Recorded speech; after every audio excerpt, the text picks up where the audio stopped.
Before we move on to the next panel, I would like to ask participants to send me their questions if you have any.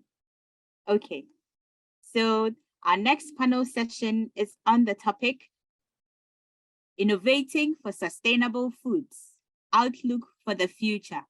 And the moderator is Abna Mamle Abedi. Abna, over to you.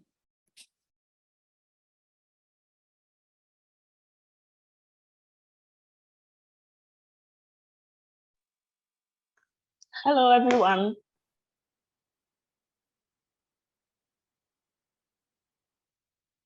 Hello, everyone. It's still morning, so good morning.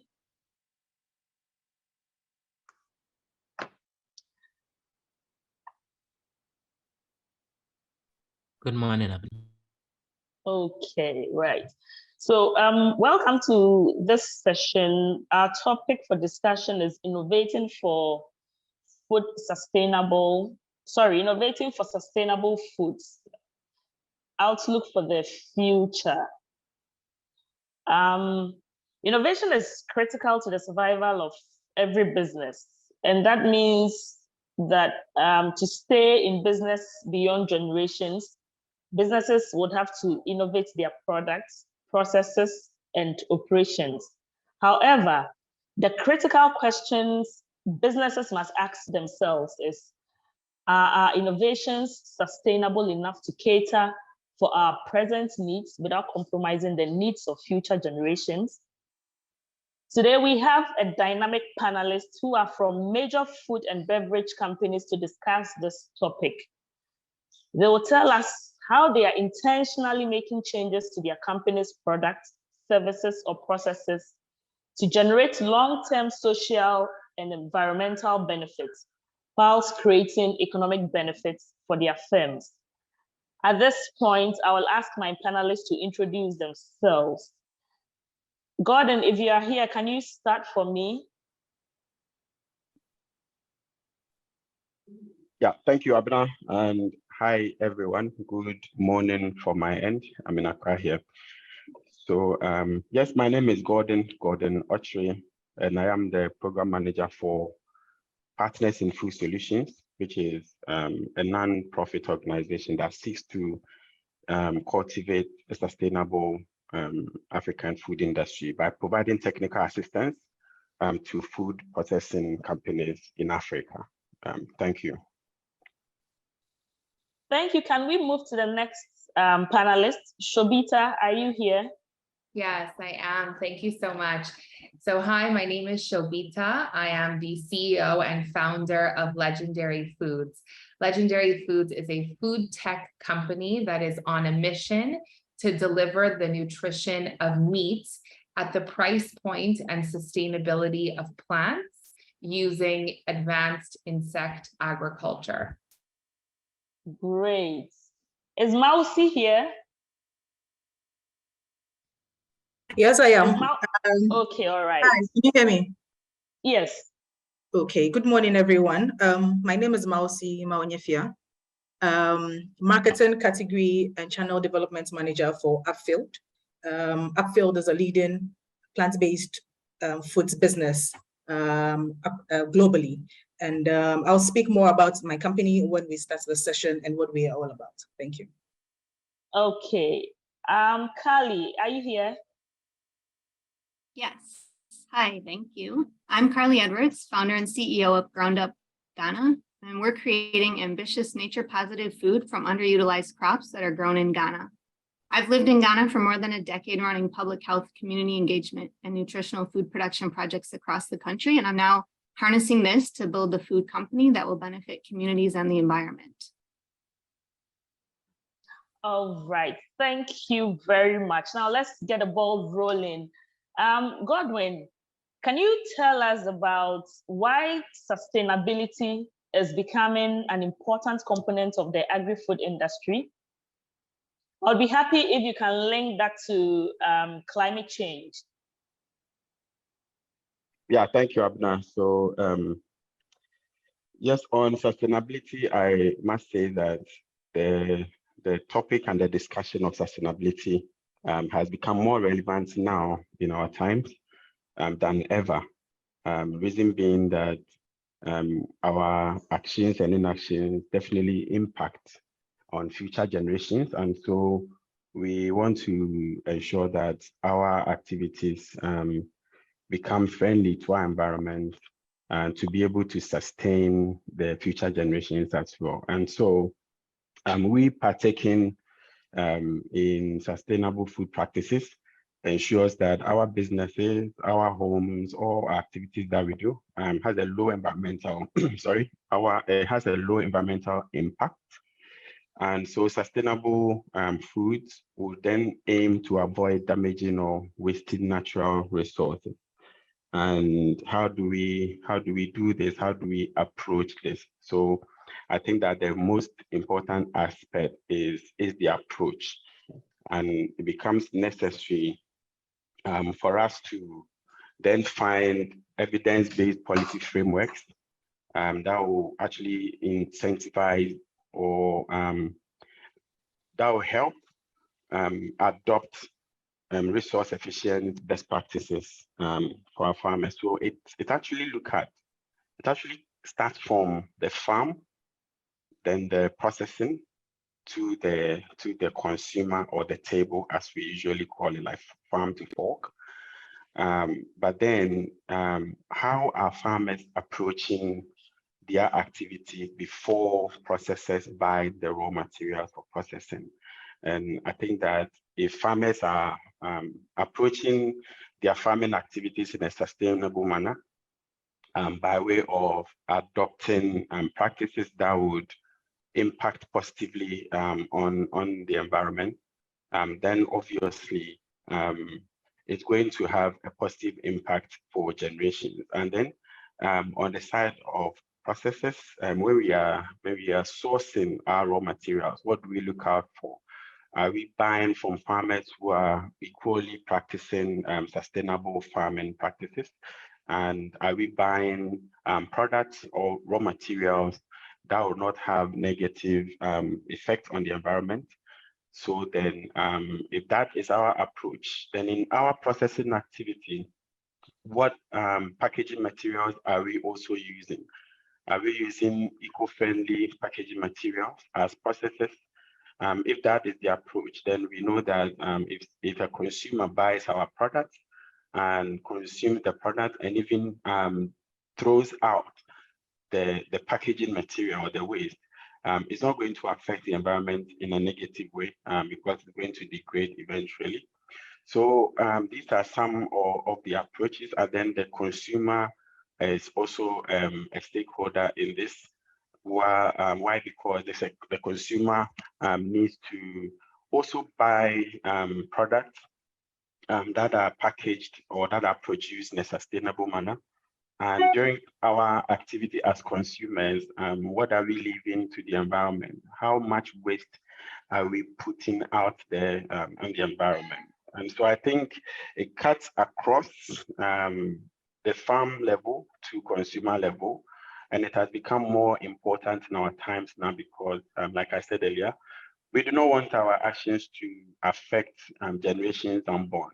And this is key in our practices. So it's important that we build such capacity for smallholder farmers, just to make sure that their activities are positive on the environment. It's not hurting or harming the environment. We could also help them adopt some new technologies that will also help them improve on their practices.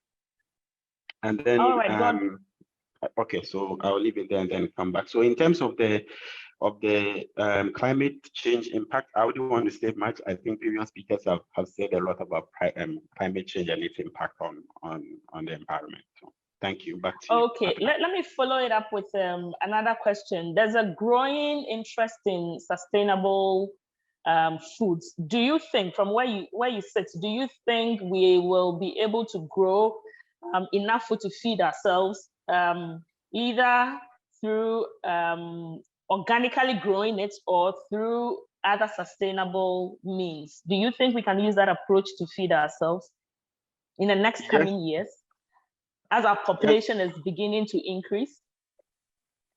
Yes, Abena. So as far as population increase is concerned, yeah, best practices would have to be adopted. So you realize that as the previous speaker, Dr. Patricia, was talking, she mentioned the fact that they are coming up with crops that are resistant to drought, crops that are resistant to pests.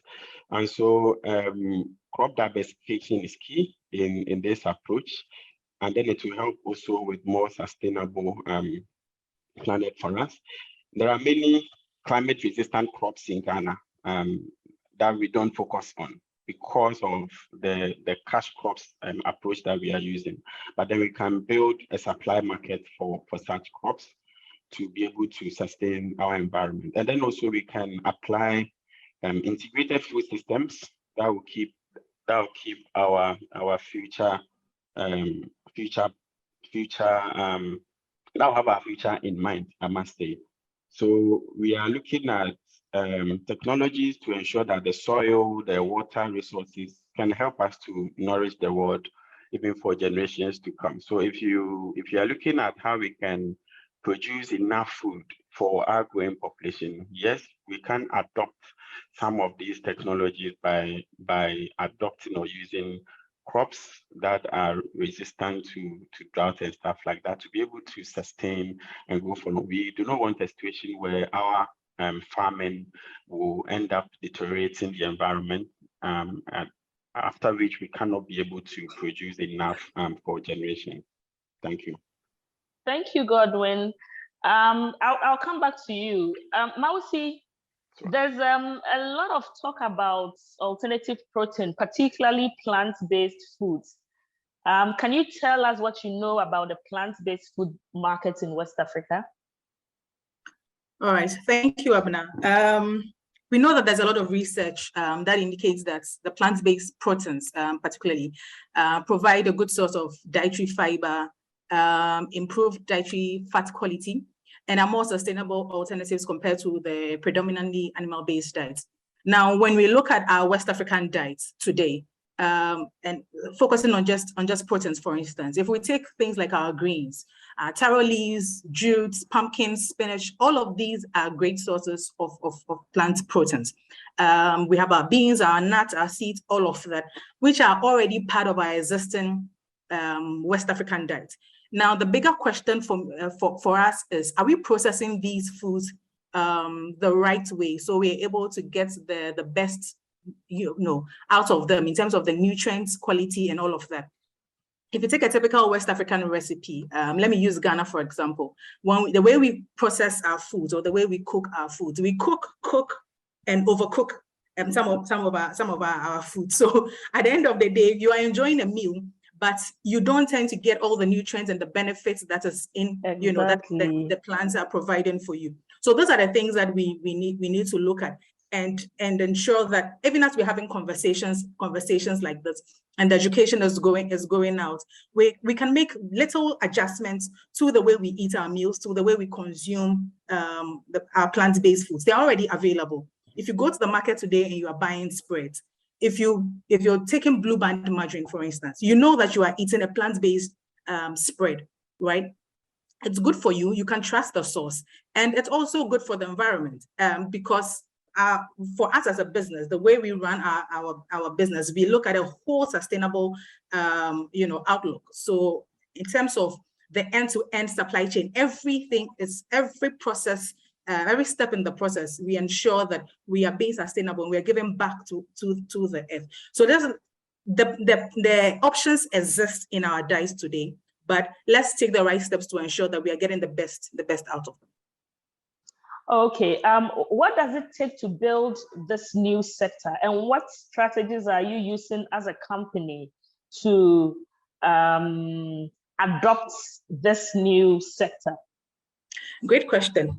We believe that it will take a collaborative effort to move the sector into the desired future, whether it's the players in the private sector or the public sector, whether it's regulators, research institutions like CSIR, all of us need to come together really collaboratively to build this sector.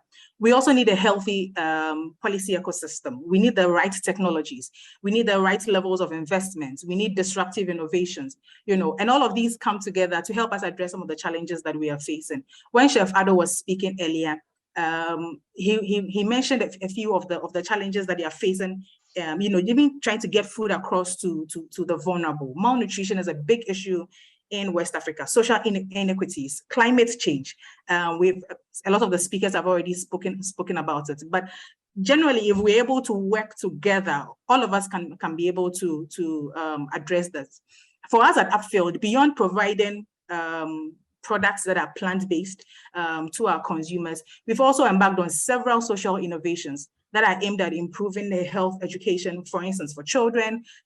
We have farmers projects across Africa, for instance. I'll use Africa as an example. Last year in Ghana, we launched a share parkland restoration project where we're giving back to the earth. If you go to the north today and you ask people who plants shea butter, they will tell you it is the birds that plant them. So we are always taken from the earth, but we don't give back, And for us at Upfield, we think that is not the way to run a sustainable business, or if you want to run a business that will stay for long term. If tomorrow our children are here and they are running the business, what legacy are we leaving for them? So we've embarked on some of these interventions. Even this year we commissioned a 100-ton capacity warehouse for one village, and it wasn't just Upfield. We did a bit of collaboration. So I've talked about collaboration, and we are doing it. So for us, it's not just talk, but we are actually delivering on the things that we say. Good. It's not just talk. You're walking the talk. Gordon, Exactly. if you're there, how is Partners in Food Solutions supporting innovation in the food industry? And how is this creating impact? Yeah, thank you, Abna. Thank you. So Partners in Food Solutions is an independent nonprofit organization, and we work to strengthen the food security, improve nutrition, and also we work to increase economic development across Africa. How do we do this? By expanding and increasing the competitiveness of the food processing sector. So what we do is we link corporate volunteers from our consortium of world-class food companies with promising entrepreneurs. Now we are based in 12 different African countries. So right from the onset, our approach to even getting clients to work with is rooted in innovation. How do we do this? We say that we innovate for the greater good, where we actually start to strive to build smart solutions with our clients. We impact our clients by supporting them technically. I think there is a gap when it comes to food processing. There is a gap between the technical aspects of processing and the processing itself. So a business person who has cash, who has money, may want to go into food processing, but then food processing is not just a matter of putting food into a product container and selling it. It's more technical than just having a product on the shelf. And that is where we come in to provide the needed technical assistance to make sure that products being sent out there, first of all, are being made or are being produced in a sustainable manner. And also consumers are comfortable buying from such manufacturers. So we have been engaging our clients since about 15 years ago.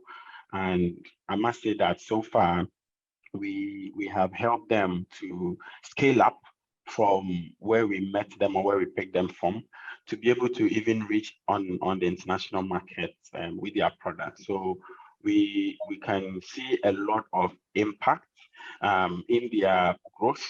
We can see a lot of impact in their expansion. So this is how we have been helping them. We have been supporting these clients of ours. Thank you.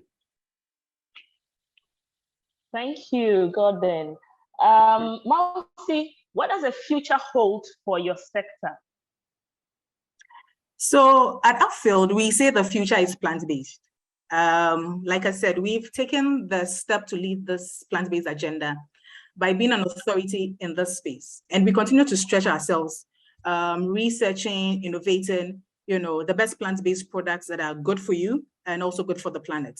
And we don't separate those ideologies. For us, it's not just about providing better food for people, but also making sure that the planet is also, we're giving back to the planet. In 2020, for instance, we commenced the construction of the Upfield Food Center, Food Science Center in Netherlands, where we're working on innovating new plant-based foods, sustainable packaging materials, and all of that, for the future. And this, for us, is just one of the many examples where we demonstrate that, like I said, it's not just talk. We believe that our actions have a direct social impact. And so we put our words into action. We want to also be seen as a reliable partner to our customers, to our consumers, so that they can trust us and they can trust our products. I've talked about collaborations. If I come to you, if I go to CSIR, if I go to any organization today and we want to collaborate on certain projects to be able to deliver great value for our customers, for our consumers, you should be able to trust Upfield. You should be able to trust our products. And for us, that is key. And we want everybody to really come on board about this journey with us, because we are committed to it. So if you ask me what the future looks like, I'll tell you that the future is really bright and it's beautiful. Thank you, Mausi and Gordon. Let me engage Carly and Shubita now. Shubita, how did the original idea of legendary food come about, and how does this contribute to the food sustainability agenda? Sure. Yeah. So Legendary Foods was really born out of a passion to come up with more alternative protein sources. So I believe, and many people do, that protein is one of the most important macronutrients, and we know that animal protein consumption is actually tied to better health outcomes, better financial outcomes, better productivity outcomes, particularly on the continent. But there's also major problems with the way that we produce animal protein. The current production systems of animal protein compromise our food availability and food sustainability for generations to come. And so we thought to ourselves, there has to be a better way to deliver all the benefits of meat while still doing it in a way that is very sustainable, and also very cost effective, making it accessible. And so that led us to explore the potential of insect agriculture. So are there proteins that we can make from desired insect sources that can also be mass market products, that can also be widely accessible? And so that's what led us to palm larvae for the West and Central African market. So we produce the technology to farm palm larvae and then also process it into value-added products. Oh, wow. So how do consumers react to that product, since it's not a usual product? Sure. So we look at the market in two ways. So there is the captive market for palm larvae, people who are already consuming it. They already want it. It's something that their family has been eating for a long time. And there is a reaction of delight and excitement to be able to have access to this all year round, to be able to have access to it in the city, and also at a better price point. They're also comforted by the idea that it's made in food safe conditions as well. But then the second way in which we approach the market is actually to fortify existing popular foods with palm larvae. So we've developed a shito product where we replace the traditional herring powder, fish powder with palm larva powder, akokono powder. And we see that people are very excited to have it. Shito prices have increased a lot, and that's because herring prices are imported. So there's a lot of Forex exposure. With our product, we haven't had to increase prices because it's a local product. All of our inputs are also local as well. So people are quite excited to have it at an accessible price point, but then also to have access to this additional nutritional benefit. One of the amazing things about palm larvae is that you actually get more zinc than beef, gram per gram. And we all, after COVID, we all know the importance of zinc for our immune systems. So we see that consumers are excited to have this indigenously brilliant food available in a modern way, in a convenient way that makes local nutrition really accessible to them. Interesting. I would love to take the shuttle. Where can we get some to buy? Is it available in Ghana? Yes, it is available in Ghana. So it's available in shops, particularly on like Spintex Road. We have quite a bit of a distribution footprint there. And we also sell fresh larvae in Kaswa Market, Dome Market. Oh, wow. Yeah. Thank you very much. Now, Kali, can you tell us about Ground Up Ghana and how your solution is addressing sustainability? Yes, thank you. Well, I was so happy that Prince Moses and Joseph and Gordon and others have really outlined the problem that our solution is addressing. So we're, and the war has also highlighted this, right? Where the wheat prices are increasing and everything. The world relies on just 3 crops for most of the calorie consumption. So that's rice, maize, and wheat. So here we started to look at what all the different amazing crops that are in Ghana and how can we create demand so that farmers are able to grow those crops instead of growing maize where the yields are decreasing. And these local crops like bambara beans, millet, sorghum, they're really amazing. They're drought resistant. They don't need all those inputs. They can even improve soil health. So we're developing healthy snacks and other food ingredients like baking flour to use these crops so that we create the demand for those crops. And now it's also become really useful to have that alternative to wheat being worked on so that we can start to use those instead. And then we're now working on our sourcing from small scale farmers.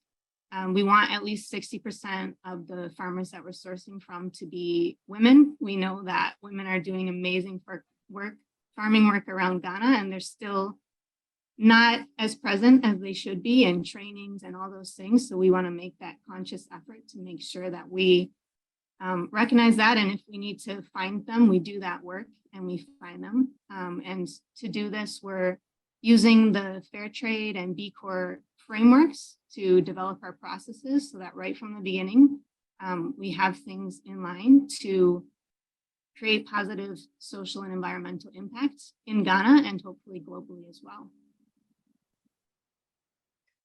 Great. What interventions do you think would be needed for agri-food startups like yours to scale? Yeah, one thing that's been challenging is that Ghana doesn't really have a category for startups or social enterprises. You can just register as an NGO or a company, but we're really a social enterprise, and we have really different goals and mission than multinationals, and we also have a lot less resources and things. So when we're registered as a company and maybe the government agencies see, oh, now we're a multinational coming in, it's very challenging to just get started and get the pieces in place so that we will be able to scale. So some sort of governmental recognition of a social enterprise category, organizations that are working to address the SDGs and then work together in partnership with communities would be awesome. Oh, great. And how do you think that can happen? How do you think that intervention can happen? Do you think it's a policy issue or it's something else? Yeah, a policy issue. And I think that there's a lot of examples around the world of countries that have created a special category in that around that. So I think that a lot of the frameworks are already there, and it would just be a means of getting that put into the Ghana context as well. Definitely. I think Ghana would have to learn that and then create a category, just as you're saying. But Shobita, what does the future for sustainable foods look like? Yeah, so I think something that is key in the future of sustainable foods is really the use of technology. And, in food tech specifically, we see that the consumer is excited about having technology be used to produce food, but there's still some resistance around technology being the food. And what I mean by that is, I'm sure we've all heard about cellular proteins or fermentation proteins, or, really processed foods. And, I think that there's still a lot of resistance there, but I think in terms of using technology in the ways that many of my co-panelists have talked about, or in the ways that we do, which is to say, hey, let's come up with something that is more sustainable, uses a lot less resources, but can still provide wholesome, healthy, and nutritious ways to feed ourselves so that we can all live full lives, I think is certainly going to be key. And so I think a part of that is having a more interdisciplinary approach. So on our team, for example, we have different types of researchers, different types of engineers, different types of people to build a protein system that has not existed before. Great. Kali, what's the biggest challenge you see going forward? For now, it's some of that bureaucracy that I mentioned, and getting through that while staying true to our mission of also working together with rural communities and giving employment opportunities to young graduates who might not have all of the experience to get through some of the things, but at the same time, we want to be developing that experience with them and training them. I was excited that Gordon was talking about that PFS is also working on some of the sourcing from rural communities, because I think that's really important. And, something that we've seen is sometimes those farmers, they don't have the international standards in place, of course. So they also need training. But as a startup, we can't necessarily do every single thing. So we might not have the resources to do that training, but we do value sourcing from those communities. And so maybe partnerships like that can help to ensure that those rural farmers are being involved, but then the quality is also the quality that's needed. I agree with you. Resources are always a constraint, but are you optimistic about anything going forward? Oh yeah, definitely. Talking to female farmers across Ghana, they're really interested in growing more of these other crops, like Bambara beans. They grow them, but right now they just grow them for their family. And they grow maize because they know there's going to be a market for the maize. But if we can ensure them that we're the market for the Bambara beans or baobab fruit or other crops, then they can spend more time growing those crops and convert their fields, improve the soil health of their fields, use less chemical inputs and things as well. It's also exciting to see that a lot of young people in Ghana are getting more passionate about farming and climate action. There's so many amazing climate activists in Ghana, and that's really great to see. And then there's also a lot of exciting regenerative and climate smart agricultural projects going on in Ghana. And some of them are supported by very experienced older agronomists who've seen that this is the way that we need to go now, and they're ready to give the support to train more farmers in that. So I think there's a lot of opportunity and it's exciting. Okay, and finally, I have to give a shout out to my products, my crops, because the crops that we're using, they just they're amazing, their taste and their versatility. And I'm just excited about how many products we can make with them and how people are going to be excited about eating the products that we're making. So it's fun. Oh, excited. Thank you very much. Now I'm throwing this to all of you. Are there any concluding remarks you'd like to make, Gordon? Yeah, thank you, Abna. I'm Gordon's happy still online? for Okay. yes, I'm happy for this section, and thanks to all my colleagues for their input. I think that we have a great future. Looking at the kind of knowledge base available locally, and there's a need for major collaboration for us to achieve this goal. And I'm happy we have a lot of people getting involved day in, day out. And I'm happy to meet Shobita. Shobita happens to be very close. I tasted the shito the last time she visited, and I loved it. So I encourage everyone to go for that. So going forward, I think that we should do this quite often. The conversation has just started. It is not going to end now until we see results coming out. So let's keep this happening. Let's involve the food manufacturing companies as well, so that we will also get the real impact of the climate and any other thing we have discussed today on them, since they are in the field, like Shobita is in the field. Let's get other food processing companies involved in these activities. And let's learn from them and let them also learn from each other. And I think we'll have a better future together. Thank you. Fantastic. With your concluding remarks, I have no option than to go and look for the shito to taste. Mausi, what's your conclusion remark on this topic? So first of all, I want to say thank you for the opportunity to share and also to learn from other esteemed thought leaders on the subject matter. The conversations we're having today are very important, but it doesn't just end at the conversations. Gordon has spoken about it. I think all the other panelists have also mentioned it.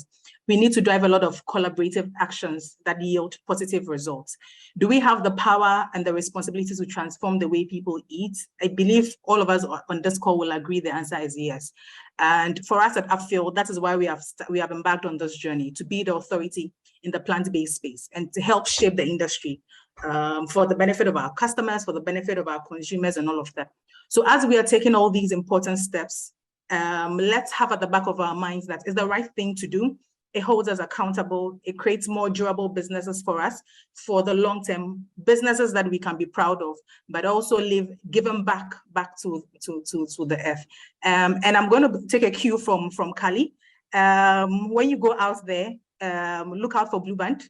If you're in other parts of West Africa, you can also look out for Rama. And then when you're consuming these products, know that you're consuming a product that is good for you, that is good for your health, and you're making a good choice for the planet as well. Thank you. Fantastic, Mausi. The Blue Band, is it the regular Blue Band products we know from Nestle, Yes. or this is different? No, it wasn't from Nestle. It was with Unilever, but we've acquired it. Oh, okay. Okay. Yes. Oh, fantastic. That's great. That's great. Kali, any concluding remarks? Yeah, just thank you. It's been a lot of really great panelists and I've learned a lot. I think highlighting partnerships is really great and important. And then there is a lot of potential in Ghana, the crops and the youth and the enthusiasm. So see how far we can go with it. Great. Shobita, any concluding remarks? Yeah, sure. I just think, we're all kind of navigating this economic turmoil together. And I think this is a real sort of economically based incentive and motivation to rethink how we're thinking about food and to really focus on more local solutions that are, locally, vertically, locally integrated in terms of raw inputs and sales, so that we can use agriculture also as a way for economic prosperity. Fantastic. I had a good session and I know you all had a good session. And for all those who listened, I know you have learned a lot. The recording will be available. So if you didn't understand anything, I think the listeners can go back and then learn. But I'm very grateful for all of you participating. Thank you very much for this insightful session. Anita, take it up.